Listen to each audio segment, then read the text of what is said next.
This is Talking My Walking. I am Rodrigo Ribeiro, and today I'm going to talk about a culture of truth, justice, and trust versus a culture of the pursuit of self-interest,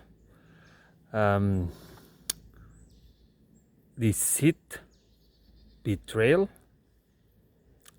and the prison dilemma. Cui bono with the culture, with the dominant culture of the pursuit of self-interest. Cui bono with the culture of the prison dilemma. When betrayal and deceit makes people that if they would make people that are in a situation if they would cooperate, if they could trust each other and cooperate, the outcome of their situation would be better for both of them. Why do we have a culture based on deceit, betrayal, and distrust? Why? Why don't we ask ourselves if it would not be important for the majority of us, the large majority of us, I would say 90%, 99% of the majority of us, if truth, trust, justice and trust would be the elements, the ingredients of the dominant culture. And when I talk culture, because I already did it several times, when I talk of culture, I'm not referring to culture only. What I encompass is economy, politics, academy. I mean, I do mean science, law, institutions, basically everything. Because there is what we usually refer when we talk about culture. We think about arts, literature, poetry, philosophy, social sciences, okay. But we do not think, it's kind of politics, economy, and science and technology seems to be something that we do not associate. It is a reality that we do not associate with culture, and that is a huge problem, because actually this is the true culture, because this is where the values, because there is a lot of moral values and principles and norms and rules and ideas and worldviews that form this culture, that really shapes who we are, how we behave, how we relate to each other and with the world, with the other living beings in this world, and with the cosmos. And we do not even take it or understand it as culture. This missing, we miss, and this is why we are so easily manipulated into we are literally the tools, the cultural tools, and the values and principles and ideas that have been responsible for our very survival as a species, we just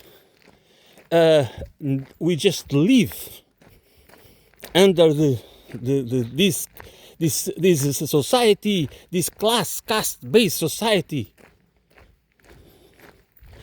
where that allows the accumulation of wealth and property, which is basically why we do not have trust, because we need to cheat each other. That's what business is about. It's about basically cheating, taking advantage of others, using others, using the flaws, the fragilities, the weaknesses of others, the lack of knowledge, because we have inside knowledge. Those who have inside knowledge, they can use that knowledge and those advantages to take, to ruin other lives, the lives of other peoples. And the problem I find is we do not, even those of us that understand these issues, these functions, intellectually, we fail to give it the relevance it has politically. If you want change, if you want to think about a humanized society, truth, trust, and justice are fundamental. We cannot have a society, we cannot have a holistic, ecological holistic civilization without these principles. Because the base of cooperation, the base of internationalism that we need to have a global society, a global civilization. I'm not, again, I do not want any form of global control. This is what we have now. We can see why the ONU doesn't work. Why doesn't it work? Because there is no democratic power, which means the people, the countries, the small countries don't have any power. So we need different institutions. But we cannot only have that if the 90% of the population, or 99%, but let's put it 90% of the population really understands that for us, a culture of deceit and betrayal is against our interests, because it requires the use of resources. It doesn't matter what kind of resources, you can think about every kind of resource, to protect the interests of the 10% or of the 1% or the 0.1%, and they need the web of lies to make it work. Otherwise it doesn't work. Because the moment we realize that if we cooperate, if we trust each other, if truth really matters, if facts really matters, not fictions like the fiction about meritocracy, not meritocracy, and the pursuit of self-interest as a form of achieve the perfect economy.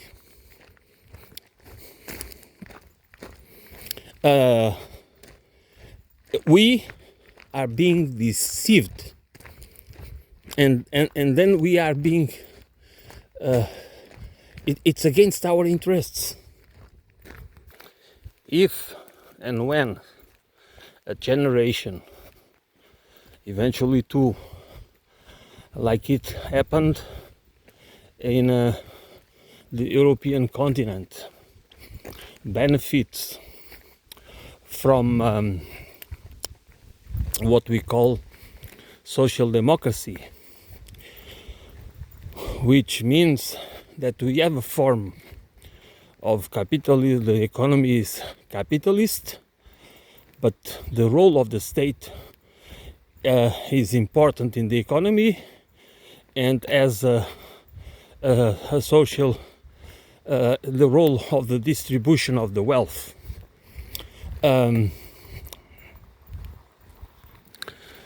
But the 1% and the 0.1% of the population, which means the oligarchs and plutocrats, they are never happy with that. It doesn't mean what they call themselves. They might call themselves socialists, might be liberals. I mean, they might be liberal on the liberal side, on the conservative side. They might be fascistic. They might be libertarians. Or it doesn't matter. On monarchies, it doesn't matter at all. Because what matters to them is that most of them want the so-called pursuit of self-interest. For them is total control, is concentration of wealth and concentration of power, for control, for absolute control, is to build monopolies, is to build control, is to extract as much profit as possible. They always fight back. Everything all the organized fight of unions, of workers, of peoples, of liberation movements, political movements, social movements, environmental movements, they want to roll back everything. And the last thing they want is that truth, trust, and justice prevails. It's against their interest, because they are the few, and they are in an extreme case, they are really the very few, a very small elite when we compare for the numbers of the billions of people that exist in this planet, billions of inhabitants, and the few, even there are a lot of them, there are very few billionaires and even millionaires if we compare to the total population. So they know that if the people trust each other, if the people cooperate, organize, and unite, if they build solidarity, they build resilience, and they build resistance, and they can organize in order to challenge the existing order. And that order is pretty simple. Is a society organized, is a caste class based society. And the imperialistic paradigm, that the dominant civilizational paradigm is imperialist, is still the frame, the pillars, the structure, the institutions, the stories, the narratives are imperialistic. And even when we talk, as I always try to make it clear, even countries like China, okay, that has that one country, two systems. If you have an economic system that is capitalistic, it's a market economy, and even with all the benefits that society as with a communist government, the capitalist economic model requires expansion, because the pursuit of profits, because the system itself, the capitalist system, needs to grow. And growth, economic growth, requires expansion, requires new markets, new consumers. Does it have a positive side? In the short term, medium term, it has a positive side, because it makes possible to use the resources and the wealth to lift people from poverty and extreme poverty. But that is a false axiom, because you don't need to have a capitalist economy, an economy that requires permanent growth to lift people out of poverty. That has been always the problem. The capitalist world, the capitalist order has always been, we cannot solve, there is no money. It has always been, there is no capital, there is no money. We don't have the money to solve the problems. And we, most of us, just bought into this story. Even today, you know, do we have food, and do we have the means, the technical means to solve the problems or not? Do we produce enough food to feed every single human being in this planet or not? And if we have, why we don't do it, even in the rich countries? That people go hungry or don't have 3 meals a day. Why is that? Why do we have these problems? It's not because, it's not by producing. The idea is that we need to produce more. We need to have more wealth. Then we can afford to have a better distribution. Or we can appeal to the trickle-down economics to work. And then we just think that these fantasies, we can use these fantasies to transform the world, to build a better world. But it never works. That is true, that because capitalism is a very innovative, and it can produce, and when people is competing with each other, especially during the phase of the economic development, so many people are really trying hard to move upwards, to have a better life. So therefore they engage in the capitalist race in order to move upwards socially. So this is incentive to, but then that's why this is what happens during 1-2 generations, and then it stops. It doesn't last forever, because what happens is the financialization becomes more attractive. The rentier class, the capitalist class, becomes a rentier class. It has happened during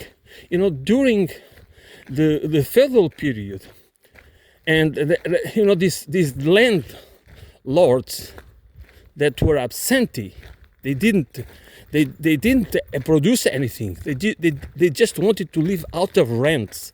And in modern days, the capitalist class, a large percentage of the capitalist class, doesn't produce anything. They are rent seekers. They are parasites. Because there is no incentive anymore in industrial capitalism when the country achieves a certain economic development. So this is the reason why we need the elites that own everything. Basically, they own everything, okay? Everything that matters, they own and control it. That's why they hate socialists and communists. They hate public services, they hate the common good, they hate everything that can be shared, because that is less profit for them. Privatization is not about efficiency. It can be there are services, and there are many, not only services, but other resource management and production of certain goods and products. They are not profitable. They can't be profitable. They are artificially made profitable with subsidies and grants and other mechanisms, fiscal mechanisms and economic mechanisms and tariffs and other mechanisms that make them profitable. And there is always the need of the intervention of the state and the governments to make the people, the capitalist class, benefit. Because if they were if the market was operating in a true free way, they could not compete. It would be disastrous for them. And most of the time, we are not, we just believe in these stories about competition, about meritocracy, about the entrepreneur class, about innovation. and about efficiency. There are cases where the private enterprise is more efficient.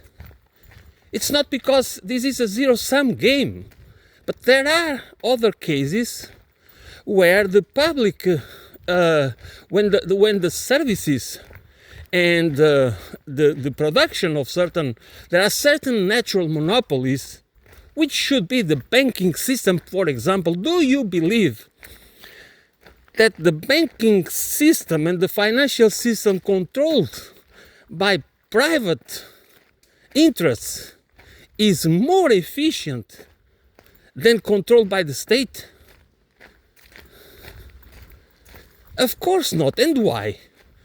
Because the state is sovereign, and monetary sovereignty allows the state to create money and allocate money to where it is needed for public and for private investment.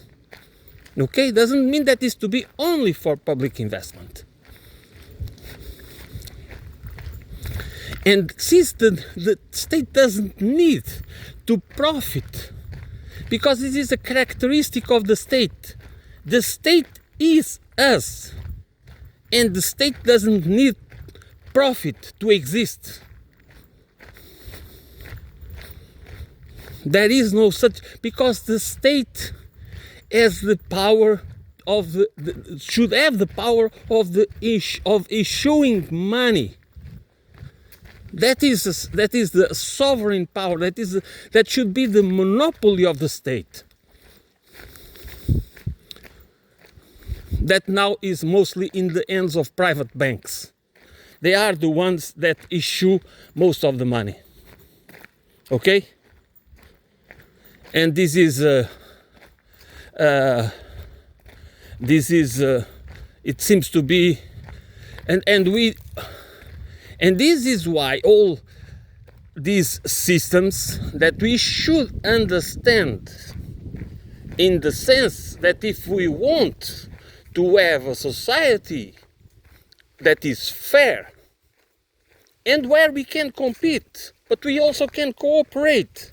And I'm talking about the society and the civilization, which means at the local, from the local level to the global level. I don't have illusions about the difficulties that we have ahead of us. But we need to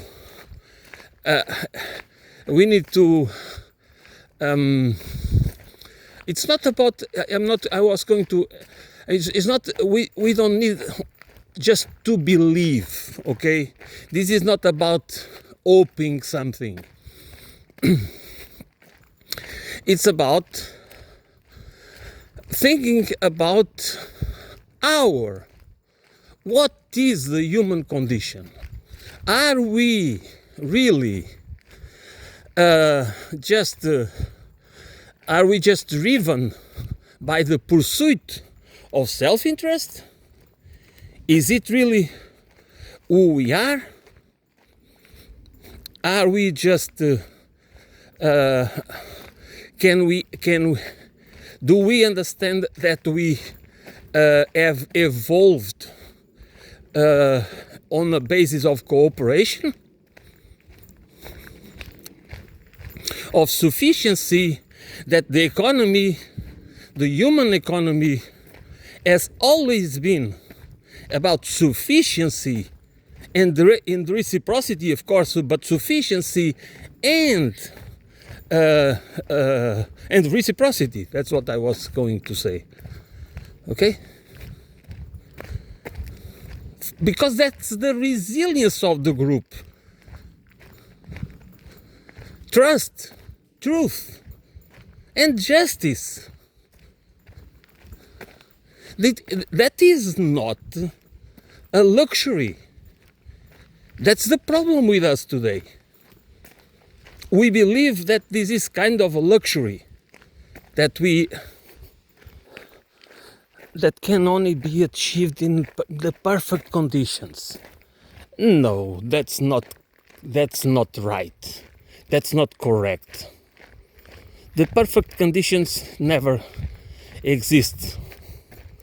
There is a saying, I mean, it is like the optimal is against the good, which means when we look for the optimal, we might destroy the good, or just miss the good, just waste too much energy to achieve the optimal. Because anything about systems created by mankind or nature, they are processes. They are in motion. There is metamorphosis. That's the need to understand, that we need to know when we have a system, but the systems created by men are artificial, okay? They are not natural. Which means that we can always change them. We can replace them. We can terminate them. We don't need forever to have forever. That's the reason why until the present day we didn't change. We didn't really have a systemic change. I mean a civilizational change. It's because the platform, the basic platform that sustains the imperialistic civilizational model of paradigm hasn't been dismantled. We didn't confront it intellectually. I mean, it might have been confronted by philosophers or other people that take these kind of issues in a deep and comprehensive way, but it hasn't been, because, and this is very important, because the capitalist system, as originated, requires this basic understanding of society, of a caste-based society. The more I think about this, the more it comes to the surface. I mean, it is so basic to understand that we cannot move. This is not about being communist or socialist. It's nothing about that. No, not at all. It's just the realization that we cannot really move to another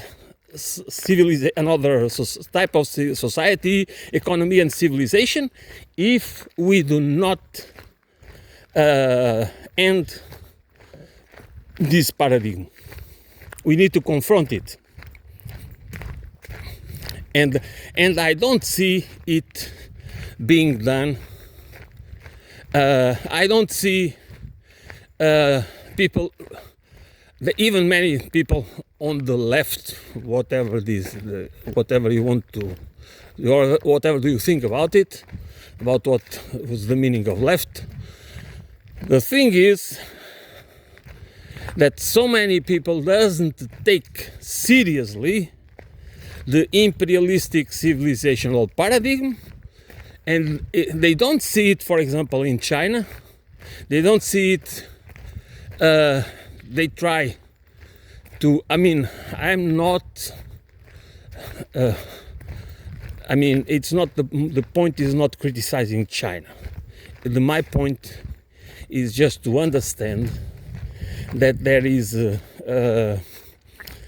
there are China is trying to move to. There are many people talking about an ecological civilization, but the ecological civilization needs to be holistic, and we need to deal with it in confronting the roots of our civilizations. The system, I mean, the capitalist system, because many people might think, okay, all is capitalism, bad capitalism. This is not trying to. It is the reality.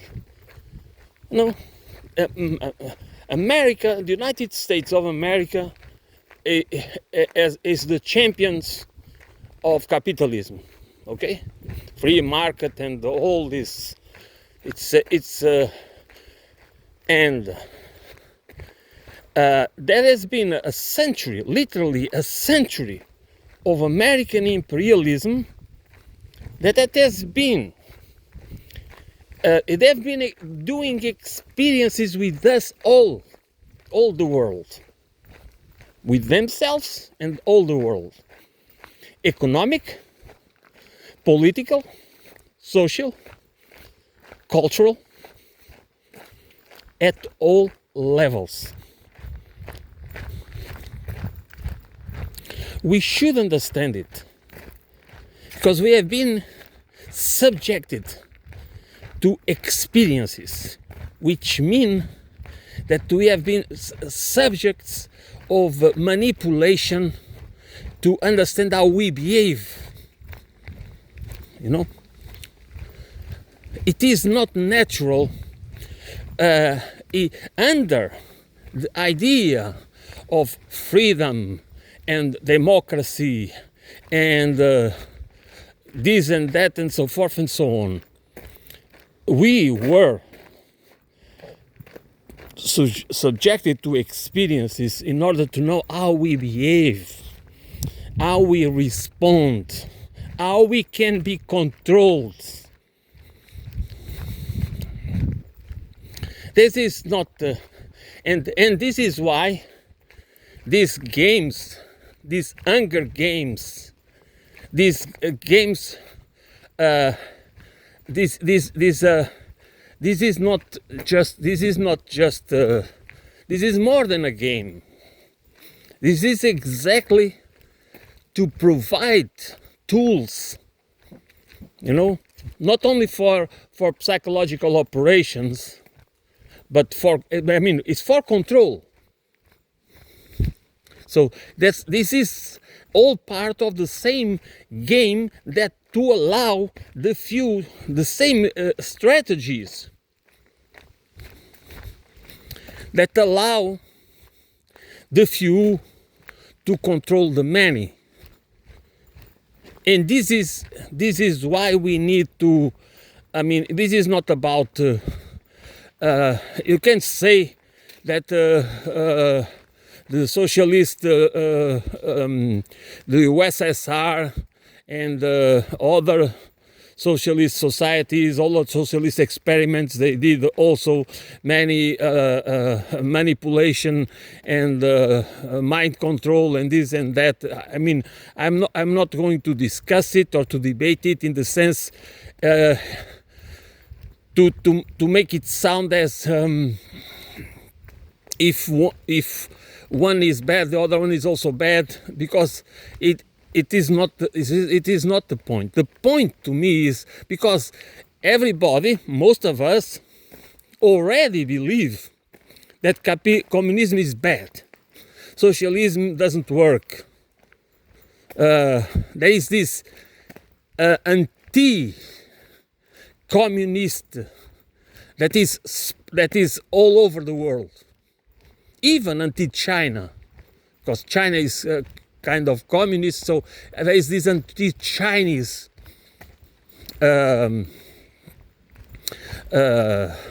fervor, ideology. But that's why we need to And there is the belief that in spite of all the flaws and the mistakes and the boom and busts, the crashes, the crises, and this and that, in spite of all of this and all the wars, the plunder, I mean, everything that has been done for profit. Basically, it's for profit. War is for profit. Plunder, colonialism, neocolonialism, financialization, and everything else is basically for profit and for accumulated by the few, and especially by the Western elites. Not only, but especially. But we still, most of us, that not only in the European countries, not only in the Western world, this is a worldwide phenomenon. People do believe that capitalism is the only system that people don't think about it. People assume it. Most people assume it because it's the reality of their lives in almost every single country, if not all countries, even those that are supposedly communists or socialists, with differences, and there are differences. I'm not saying that everything is equal, and because it's not true. And this is why most people would believe strongly, can see the more easily the end of the world and the end of capitalism. That's why I talk about capitalism, because I see that there are other possibilities, that we can really build a system based on truth, trust, and justice, and we can cooperate, and we can have an internationalism, a global civilization, internationalist global civilization, not controlled by not this type of reality of the great power competition reality. We can have it, but the main problem is because we don't think about it. If we do not reflect, if we do not confront the deep convictions that control